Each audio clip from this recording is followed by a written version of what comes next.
Hi,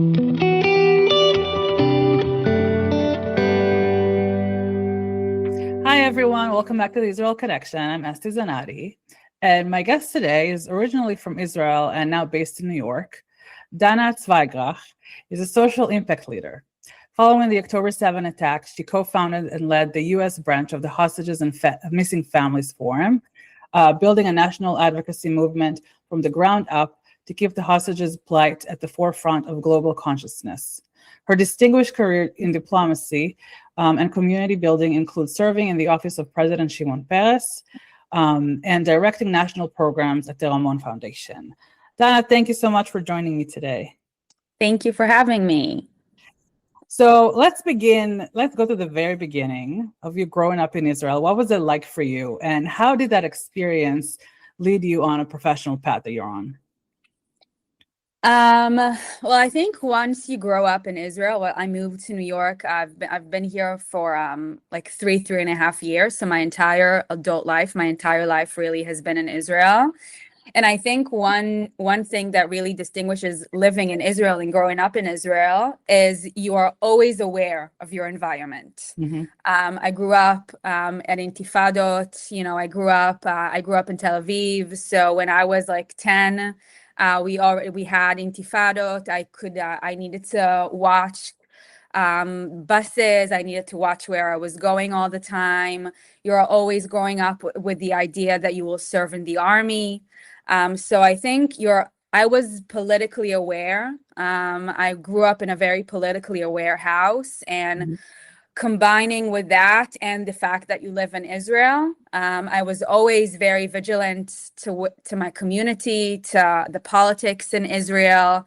I would go to protests from a very young age. I would go to protests, I think, from the age of probably 13 to 14. Wow. And I would grab my parents to go with me. I grew up in like a house that you watch the TV and you get mad. And then I started thinking, well, if I'm mad, why don't I do something about it? So I would drag my parents to go to protests and stuff. And I became very politically aware since I was a very young girl. And once I served the army, and I became even much more aware of everything is happening in Israel. I knew from very young that I wanted to be in the social impact world. I worked at the Paris Center for Peace. That was like my first job after college. I was like 24 when I started there. It was the first job I ever did outside of like my first adult job, I would call it.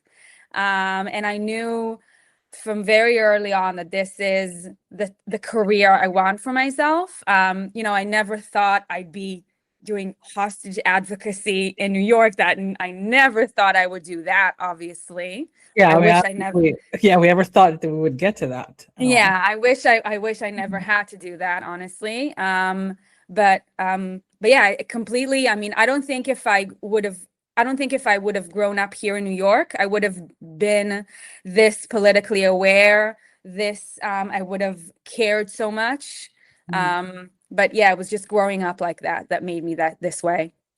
So we mentioned earlier that you worked in the office of Shimon Peres, Zichrono Livracha. Yeah. What was that experience like for you? And was there like a piece of wisdom or like a specific leadership trait that you learned from him that guided you throughout your professional life and brought you to where you are now? Well, gosh, I mean, it's, I had the really distinct privilege to working for what I think is one of the best leaders that Israel ever had. And I was so young and I couldn't believe that, I was working at such a young age with this man, and I worked directly for him. So I really felt privileged and honored. I think one of the most important things I learned from him very early on is his empathy. Mm-hmm. He had this distinct ability to have empathy for everyone, for our enemies, for the people who wish us ill, for the people who wish us good. He had this very much ability to see that everybody comes from different backgrounds. We don't all share the same identities. We don't all share. We didn't all grow up the same way, but he had this ability to understand that people do sometimes bad things, or people do have are guided and by bad people sometimes, and he had this really sense of empathy. He could feel empathy for people from all walks of life. And I mean, I think it's a really important quality for a leader to have, to not see only people as good and bad, to see that situations are complicated, that we sometimes do things that we wish we shouldn't have done, or that maybe we should have done something differently. And that is one of the most distinct things I learned from him. I learned so much from him, but that's like one thing that will be it. Did you get to spend a lot of like personal time with him and like just have a personal conversation with him? I mean, yeah, but I have to say I was so shy, and I was so timid, and I was one of the youngest girls in the office, and I gotta say that my shyness, like it run me over. Like a lot of the times I was in the room and I was like, oh my God, I can't speak. But I did have like a few personal conversations with him, and yeah, I worked with him until he passed away. So it was an honor. And he lived a long life, which was wonderful. Yes, and I only had the privilege of working for him for his last 2 years. Yeah. So after the October 7th attack, you co-founded the U.S. branch of the Hostages and Missing Families Forum. What was that process like for you, and how did you prioritize your immediate goals for that? So on October 7th, I was a student at Columbia. I was living in New York. The first week was very hectic. Obviously, I mean, everything, nobody knew what was going on. Nobody really understood what was happening. And in the following days after October 7th, one of my friends, who led the pro-democracy movement here in New York, he was contacted from Israel, and they told him, listen, we understand that there are a lot of hostages. I mean, this is like October 10th. We didn't even have clear numbers of who exactly is kidnapped, who is missing. Everything was extremely chaotic. They called him up and said, listen, we understand that the hostages is going to be a huge issue. We're building some sort of hostages forum, and we want there to be a significant presence in the United States.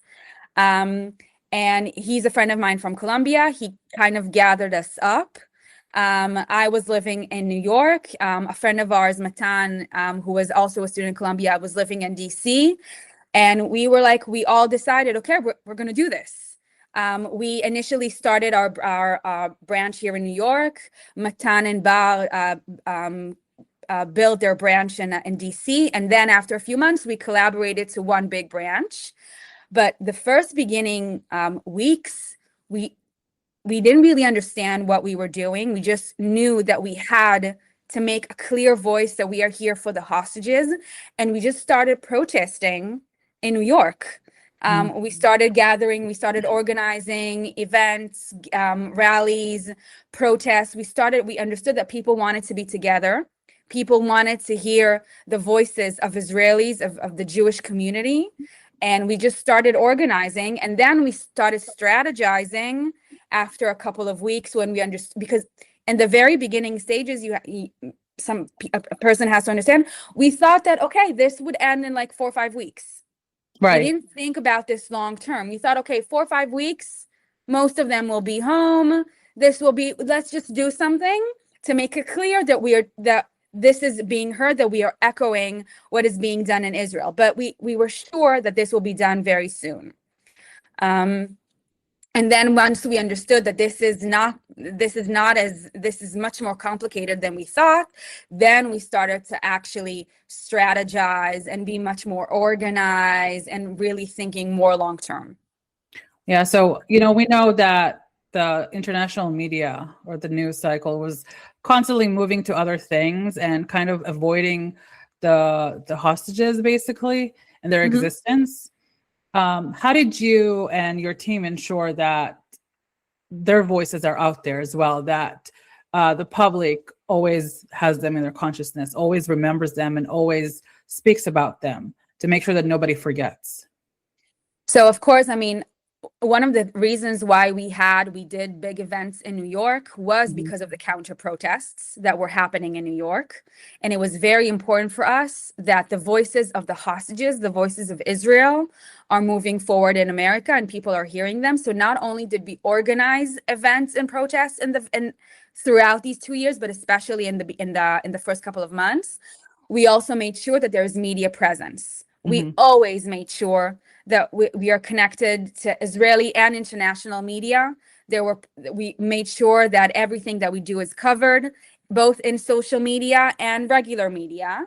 And we worked very hard on it to make sure that this is echoed, and this is not just in the small chamber of the Jewish community in New York, that this is echoed widely and spread widely. And obviously, as we moved forward, we made sure that there are delegations of family members and survivors coming in, coordinating meetings, scheduling events, scheduling interviews for family members and survivors as the weeks went by, and making sure that is echoed in the multitude of international outlets that are out there. It's one of the most important things that we did. What were like the biggest challenges that you faced in New York, particularly? Because I know there have been a lot of anti-Israel protests, a lot of poster ripping of the hostages. So what was that like for you, like putting up a rally over there and doing all those things in New York with everything that's going around us? Yeah. I mean, I think one thing that I don't know if people are aware or not aware, but one of the things that we always had to make sure that we have security presence. I worked, some people would laugh at me of like, I can already like work for the NYPD because I have all these contacts, all the detectives, the police, I have them on my phone. And we always made sure that we are working in coordination with the police. We always did what the police told us. We always stood where the police guided us to stand. We always followed the police protocol, and we had our own private security team. We spent a lot of, we didn't have any funds for the first year of this entire thing.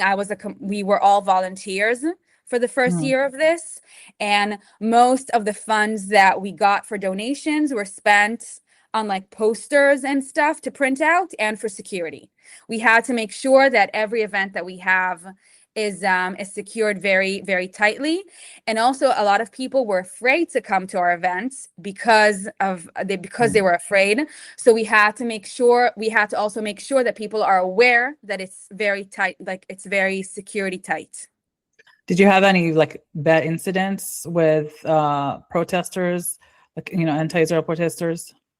I mean, every week we had a weekly rally. Every week we had people who would scream something. Most of it was okay. Most of it was just like, people screaming Free Palestine, or, all the very Free Palestine was the best shout that we got. We got like more violent shout, but it was some incidents were a bit scary, but thank God we always had security there who were able to like make the situation more calm. But every week we had something, every week. Yeah. I mean, watching look on social media, watching Shai Davidai and all the other people in New York talking about these protests, and it's scary just to see the level of hate that they have, and so I can only imagine what it feels like being there in the core of this whole thing. Yeah, one of the things that the NYPD very quickly understood, if like, let's say we're doing a protest outside the UN or something, there needs to be a very strict perimeter for us and a very strict perimeter for them. And I had, as the person who would need to organize this, I would need to be very vigilant of asking the people who we're with, do not engage.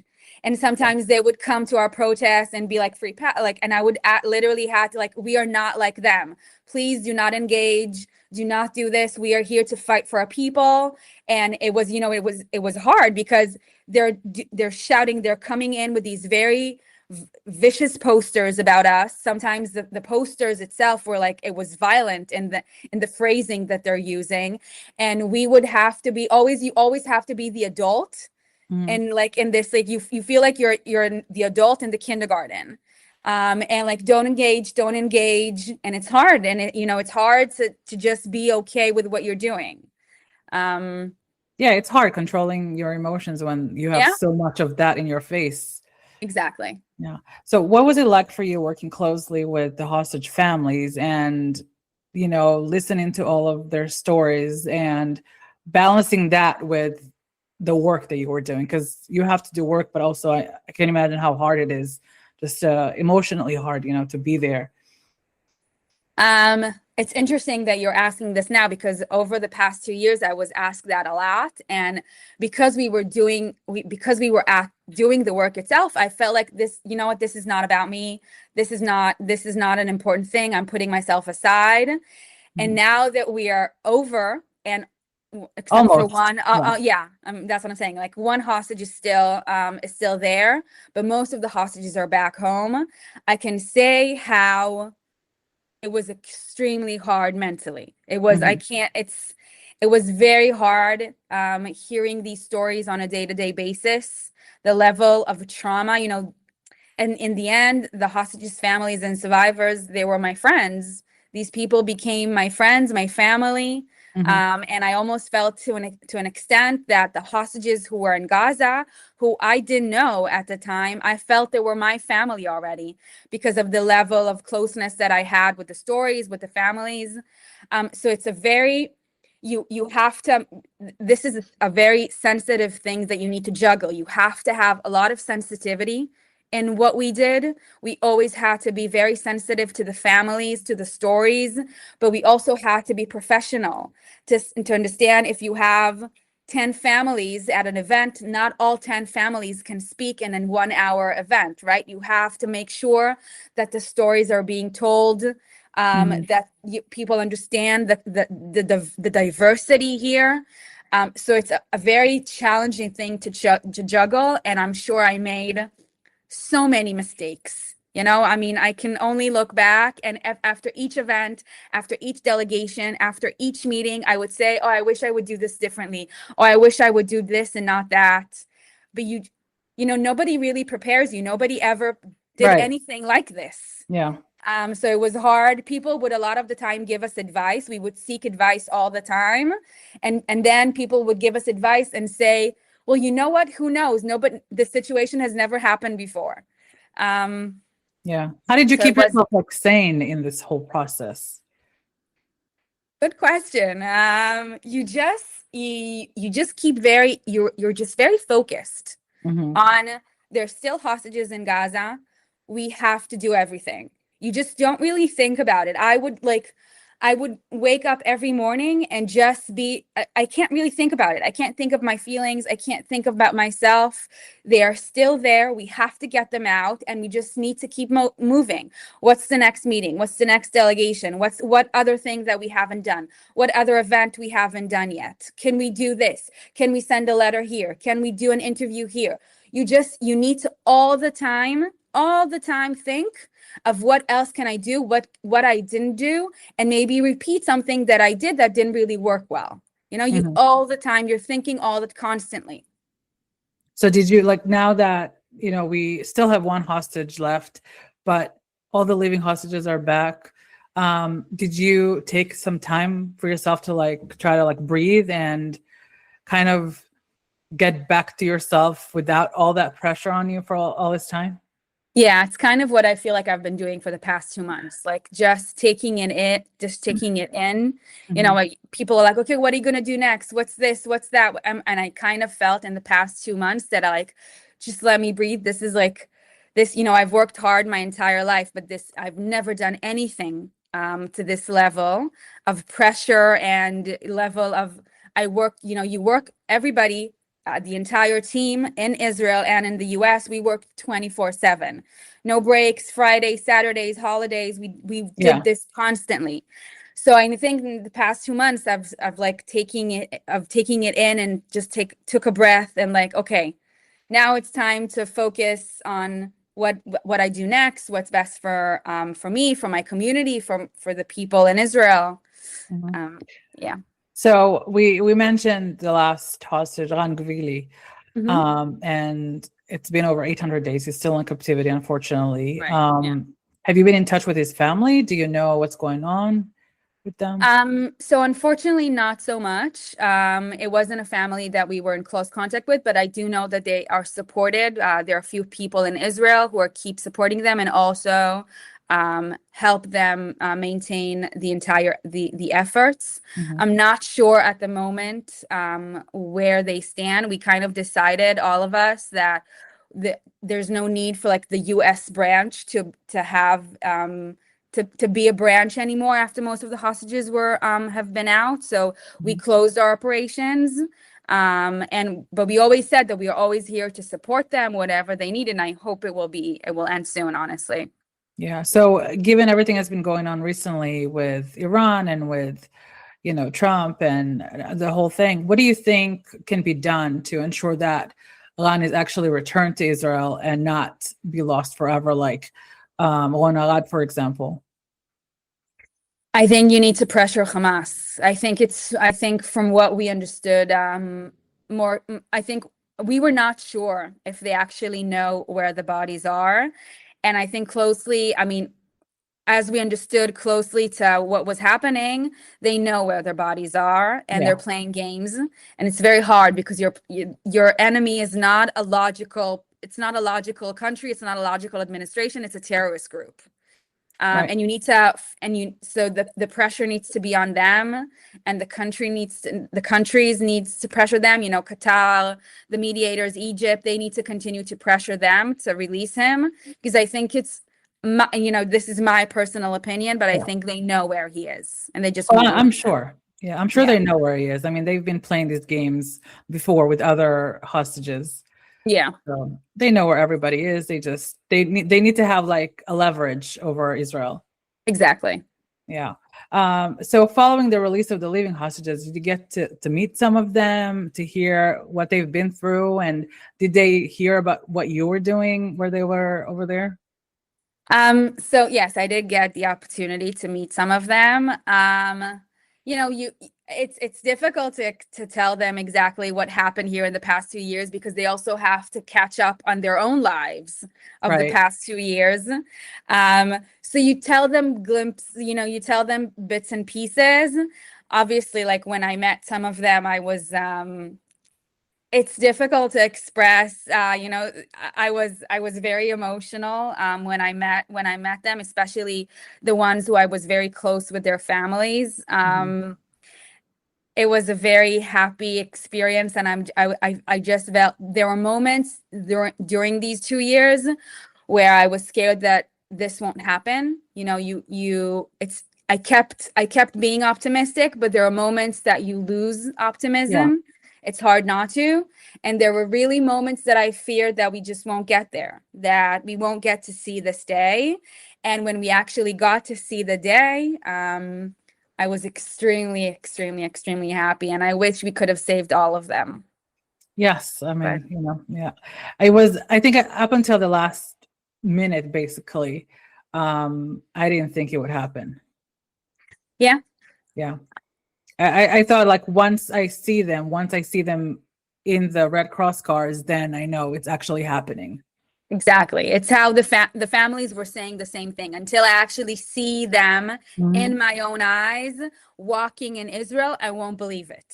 Like, Yeah. yeah, the deal was signed, everybody was happy, they were updating about progress, but the families kept saying, and also we kept it because we understood, we knew from the past, until you actually see them walking in Israel, you can't believe anything. Yeah. But Yeah, yeah. that's why I think it was upsetting to me personally, and I know other people too, when some people on social media advertise the names of those who are going to be released. And I always say, like, until they're actually released, you don't know that. And then Right. it happened before that. You gave families false hope, Right. and then they were not released. So, yeah, but I'm glad we passed that. Yeah. The only thing, it's also like everything that sometimes, we would publish a lot of things. We would make a lot of information public. Everything that we were made public was we got an approval from the families. Yes. Nothing that we ever did, people were like, why are you advertising this? Why are you making this public? And everything that we always, us, the forum, made public, the families gave us approval to make this public. We never did anything on our own. We never went by rumors. We never just did something, okay, this makes sense to us, we'll just do it. This was never how we played things. We always made sure that the families are okay with this. It's even like the pictures that we put up like after a protest. We were made sure the families are okay with these pictures. The families are okay with these posters, because it's very important for us to, this is not about us. This is, we were just here to help the families to echo their message. It's not about me. It's not about my staff. It's not about anybody in the team. It's about these families, these survivors, and their need to advocate for their family members who are still there. And this is their fight. And we were just there to help them during this fight. Right. And that's, that's the logic of it. I mean, this is their story. This is their fight. Exactly. We're helping them with the fight. It's not about, but sometimes, social media, you see people that they want to be the first one to break the news or, Right. Yeah. And it's not, it's disrespectful, I think, but yeah, I agree. I'm glad we're past that era.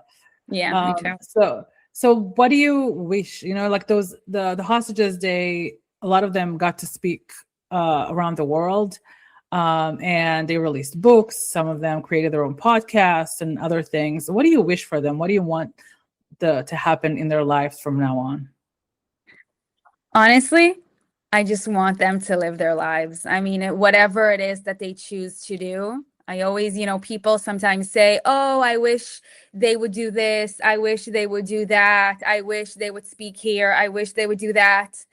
And for me, it's just, everything I did in the past 2 years was because of this belief in my heart that people should not be kidnapped from their homes and be in captivity. I just wanted them to be free.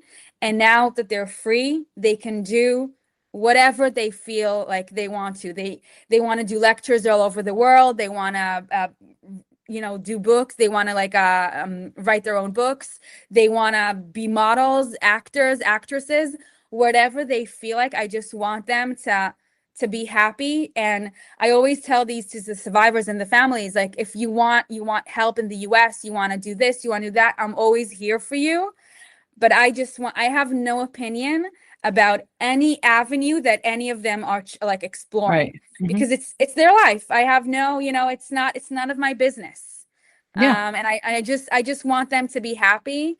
And if they want to be ambassadors of Israel and showing that Israelis are good people, that's great. That's amazing. But if they don't want to do that and they want to be just want to go back to their quiet lives, that's totally fine. Yeah. They should be able to just do whatever they want to do. Yeah, exactly. Yeah. They deserve every bit of it. I mean, after everything they've been through, and we've heard some incredible stories, in the past few months from survivors, especially recently. A few of them have been interviewed, and some heroic stories. So they deserve all the best and just happiness. Yeah, that's exactly what I want for them. I just want them to be happy. Yeah. So now that the forum is almost completed its mission. Mm-hmm. We still have one left. Right. What do you wish for yourself? What do you want to see yourself do next? Do you have any plans for the future? Do you have anything that you wanted to do that you couldn't do in the past couple of years? It's it's interesting. When I came here on October 7th, I was like in New York for about like a year or something. Mm-hmm. As I said, I was a student in Columbia, and I came to New York because I felt like I needed a breather from Israel, from everything related to Israel. I wanted like time for myself. And it took October 7th, sadly, for me to understand how connected I am to Israel. I always I grew up in a half American, half Israeli family, and I would always say to people, I'm half American, half Israeli. But I needed to come to New York to understand that I am Israeli. I am an Israeli person. I have Israeli mentality. I am Israeli from feet to head. And I realized that I will, whether I live here or whether I live in Israel, I will always do something connected to Israel. While I stay here, I will keep supporting and doing initiatives and collaborations that are connected to Israel and helping Israel's democracy, and maintaining the Israel I believe in. So I never thought I would do this, honestly. I always knew I would work in like a nonprofit world, but I never thought that I would be advocating for Israel from here. Mhm. But October 7th changed a lot for a lot of people. And it also changed me and impacted me in a lot of ways. Yeah, I think that's something a lot of us feel, like Israelis in the US or abroad in general. That I mean, personally too, I've never been like, I've been active online before, in 2016, 2018, when there was a lot going on in Israel, but not like this, not on this scale. Exactly. Yeah. I mean, for me, it's been, for better, for worse, for good or for bad, Israel is my home, and I will fight for my home, and I will do whatever I can to make sure my home is the home I want to live in. I want my family to live in. I want my friends to flourish in, and I will do whatever I can to fight for it. And it took October 7th, unfortunately, for me to realize that, but I have come to that realization. Do you have any plans to going back? I probably will go back. Yeah. I mean, I think it's very clear to me that my time in New York is not, I thought I wouldn't just move here and that's it. But I think I'm understanding more and more that my home is Israel. And I'm giving it a little more here because I feel like I'm not finished here, but I'll go back to Israel eventually. Okay. That sounds like a lot of people I've heard from recently. Yeah. I think at the end of the day, I think if things continue to get worse, like they have recently, I think all of us are probably going to end up back in Israel. Yeah. We need to make the world better, like in general. Oh, definitely. Yes, definitely. Yeah. All right. Well, Dana, thank you so much for being here. It's been a pleasure talking to you. Thank you. Thank you. And thank you all for listening. Until next time.